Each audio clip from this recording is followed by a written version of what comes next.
Ini kisah tentang seorang pria yang selama ini diremehkan oleh mantan istrinya. Dianggap lemah, gagal, dan tak berarti. Namun, di balik penampilan lusuh dan senyumnya yang terkadang hampa, tersimpan tekad yang tak pernah padam. Saat semua orang menilai dari luar, dia justru diam-diam membangun dunia yang tak pernah mereka bayangkan. Dan ketika waktunya tiba, dia siap membalikan keadaan dan mengubah pandangan dunia. Bahwa orang yang pernah dihina bisa bangkit dan jadi yang paling berkuasa. Penasaran bagaimana ceritanya? Langsung saja kita simak cerita ini. Dan jangan lupa subscribe, share, dan like channel Okti Story. Silahkan komentar pendapat kalian ya. Surabaya siang itu terik. Seorang pria lusuh dengan rambut acak-acakan, pakaian kumal, dan sandal jepit putus melangkah masuk ke sebuah bank besar di pusat kota.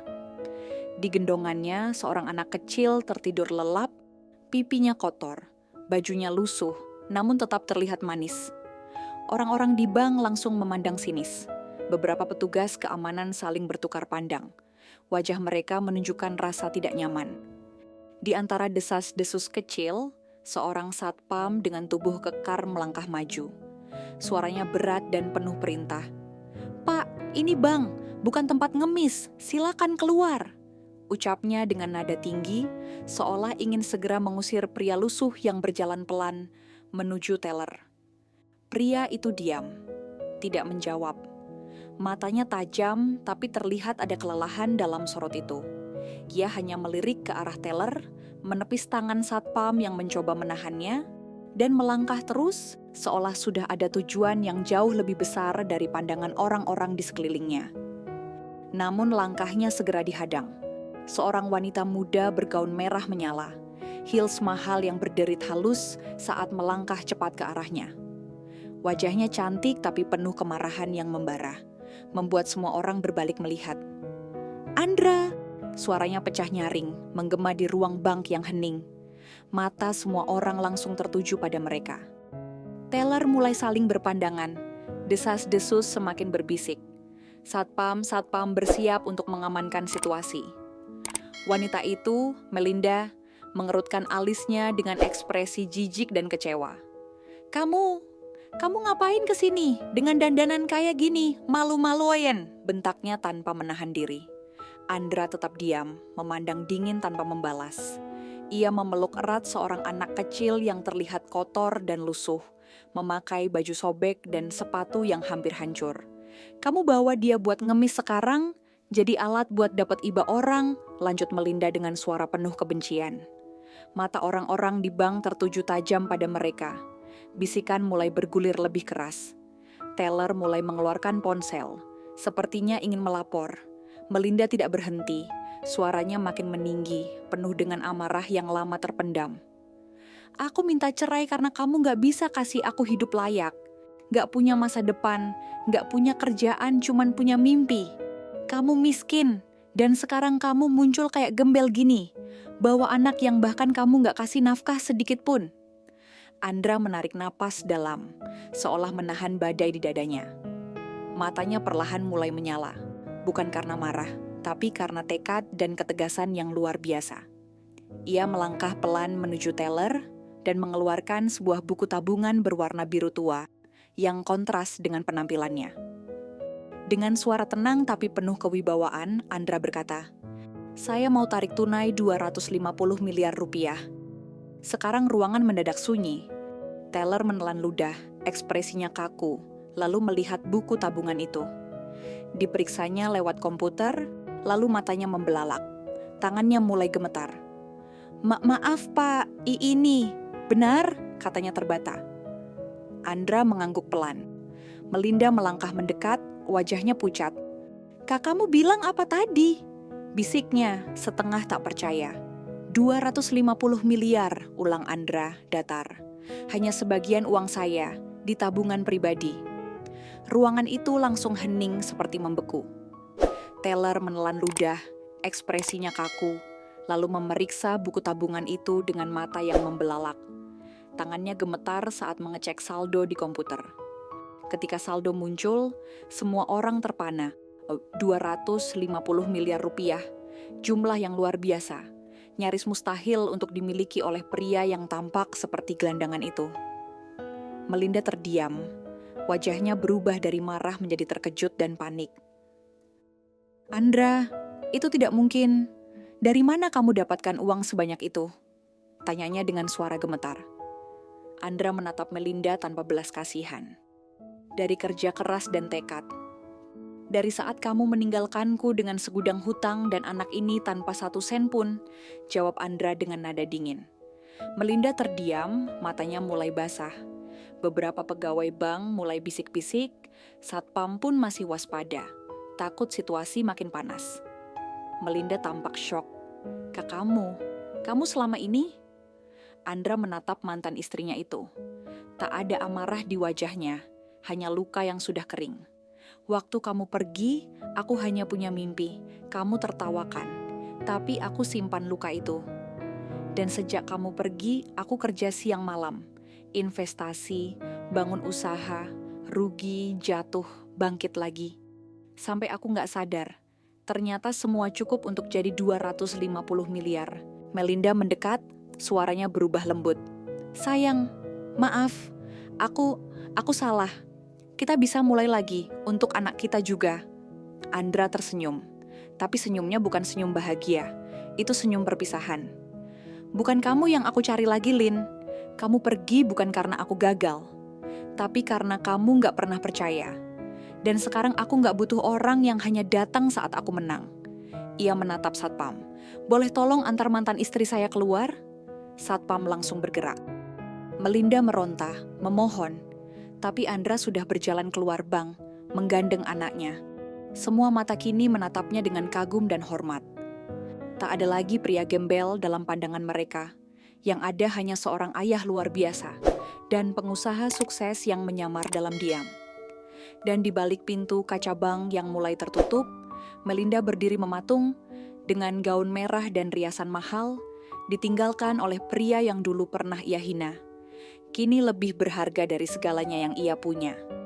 Seminggu setelah kejadian di bank, nama Andra Saputra mendadak viral. Berbagai media lokal Surabaya hingga nasional mulai memberitakan, mantan gembel ternyata miliarder, penarikan 250 miliar bikin heboh bank di Surabaya. Berita itu menyebar cepat. Di media sosial, foto-foto Andra menggendong anaknya jadi simbol. Jangan menilai seseorang dari penampilannya. Banyak yang memuji ketegaran dan kesuksesannya. Sementara itu, Melinda, mantan istrinya, justru berada di ujung kehancuran. Ia kini menjadi bahan ejekan netizen. Bisnis kecil yang dikelolanya mulai ditinggal pelanggan. Bahkan beberapa investor menarik diri karena nama buruk di media. Tak hanya itu, pacar barunya, seorang pengusaha yang ia banggakan, langsung memutuskannya setelah tahu kisah memalukan di bank itu. "Kamu gak punya loyalitas. Kalau Andra bisa, kamu tinggalkan saat susah. Apalagi aku," kata pria itu dingin. Melinda jatuh dalam kehancuran perlahan. Sementara itu, di sisi Andra, ia kembali ke rumah sederhana yang ia tinggali bersama anak semata wayangnya. Tapi tak lama. Dalam waktu singkat, Andra memindahkan hidupnya ke villa pribadi di daerah Citraland, Surabaya. Tempat luas, tenang, lengkap dengan taman dan ruang bermain untuk Arga. Andra mulai tampil lebih rapi. Kemeja sederhana, jam tangan hitam elegan, dan sepatu kulit halus. Tapi ia tetap menjaga satu hal, kesederhanaan sikapnya. Dia mengelola perusahaannya dari balik layar, sebuah holding investasi yang punya saham di beberapa startup besar, tambang nikel di Kalimantan, dan perumahan elit. Hingga suatu hari, Andra mendapat undangan untuk menjadi pembicara di seminar kewirausahaan bertema "Dari Kekosongan ke Miliarder" yang diadakan di sebuah hotel bintang 5 di Surabaya. Di sana, ia berdiri dengan tenang di atas panggung, menceritakan kisah hidupnya. Dan di barisan belakang ruangan, Melinda hadir. Ia datang mengenakan blazer lama dan riasan seadanya. Wajahnya tampak lelah dan cemas, tapi matanya penuh penyesalan. Ia melihat Andra bukan lagi sebagai pria gagal, tapi sebagai sosok yang kuat, tangguh, dan tak tergantikan. Setelah acara selesai, Melinda memberanikan diri mendekat. "Andra," katanya lirih. Andra menoleh. Tatapannya netral. Tidak marah, tidak iba. "Aku hanya ingin bilang maaf. Dan terima kasih sudah menjaga Arga. Kamu ayah yang luar biasa. Aku bukan ibu yang baik, aku tahu itu. Andra diam sejenak lalu menatapnya dalam. Aku sudah memaafkanmu, Lin, tapi kita tidak bisa kembali. Aku tidak bisa membangun masa depan dengan seseorang yang meninggalkanku hanya karena aku sedang jatuh. Melinda menunduk, menahan tangis. Aku cuma berharap bisa menebus semuanya suatu hari nanti. Andra mengangguk pelan. Kalau ingin menebus, bangkitlah. Tapi bukan buatku. Bangkitlah untuk jadi manusia yang lebih baik.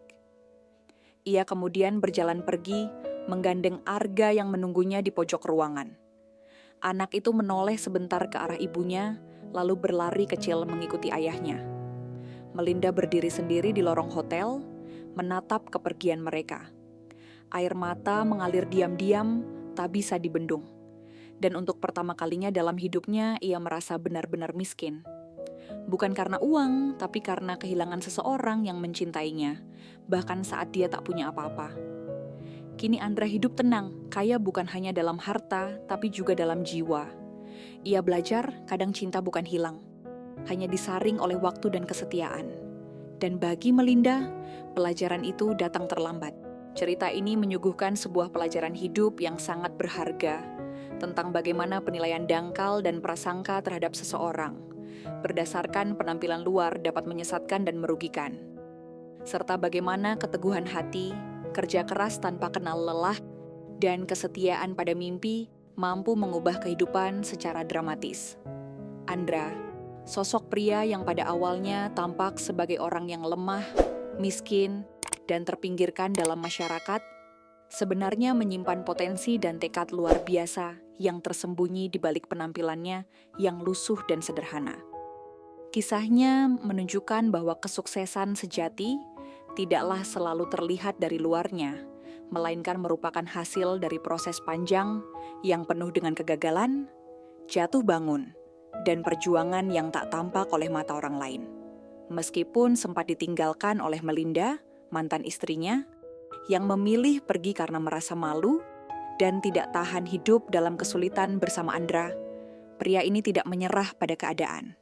Ia terus berusaha, membangun bisnis, belajar investasi, dan bangkit dari kegagalan, hingga akhirnya mampu mengumpulkan kekayaan besar, yang bahkan tidak pernah diduga oleh siapapun, termasuk dirinya sendiri. Di sisi lain, Melinda menjadi cermin bagi mereka yang hanya menghargai sesuatu ketika sudah terlihat gemilang dan menilai orang lain berdasarkan kondisi materi semata tanpa melihat perjuangan di baliknya. Sikapnya yang meninggalkan Andra ketika ia berada dalam masa terpuruk, lalu mencoba kembali saat Andra sudah sukses, menggambarkan betapa pahitnya kehilangan kepercayaan dan kesetiaan yang sejati. Melinda pun harus merasakan sendiri bagaimana penyesalan datang terlambat, dan bagaimana reputasi serta kehidupan sosialnya perlahan hancur, karena sikapnya yang dianggap munafik dan materialistis oleh banyak orang. Dari sisi Andra, kita belajar bahwa kekuatan terbesar seseorang bukanlah dari harta benda semata, melainkan dari keteguhan hati, integritas, dan kemampuan untuk memaafkan, tanpa harus menghapus pelajaran berharga dari masa lalu. Andra memilih tidak mengulangi kesalahan yang sama, dengan membuka kembali pintu bagi orang yang meninggalkannya saat susah, melainkan melanjutkan hidup dengan penuh kedamaian dan kesederhanaan, membuktikan bahwa kekayaan sejati adalah ketika seseorang bisa tetap rendah hati meskipun telah mencapai puncak keberhasilan. Kisah ini juga menekankan pentingnya menilai seseorang bukan dari apa yang terlihat secara fisik atau keadaan sesaatnya, melainkan dari usaha, karakter, dan perjalanan hidup yang mereka jalani. Andra menjadi simbol bahwa kesuksesan lahir dari keteguhan dan kesabaran yang tak kenal putus asa, dan bahwa cinta yang tulus adalah cinta yang tetap ada saat segalanya sulit, bukan hanya saat segalanya mudah dan indah. Sementara itu, Melinda mewakili kenyataan pahit bahwa ketidaksetiaan dan penilaian yang sempit dapat mengakibatkan kehancuran diri sendiri, bukan hanya secara materi, tapi juga secara emosional dan sosial. Di akhir cerita, pertemuan mereka kembali di seminar kewirausahaan memberikan pesan kuat tentang pengampunan dan batasan dalam hubungan, bahwa memaafkan adalah tanda kedewasaan, Tetapi membangun masa depan bersama hanya mungkin jika ada rasa percaya dan loyalitas yang tulus sejak awal. Dengan demikian, cerita ini tidak hanya menginspirasi pembaca untuk tidak cepat menghakimi orang lain, tetapi juga mendorong kita untuk tetap berpegang pada mimpi dan nilai-nilai kebaikan dalam menghadapi segala rintangan, serta menyadarkan kita bahwa kekayaan sejati adalah perpaduan antara keberhasilan materi dan kekayaan jiwa yang penuh integritas dan kasih sayang.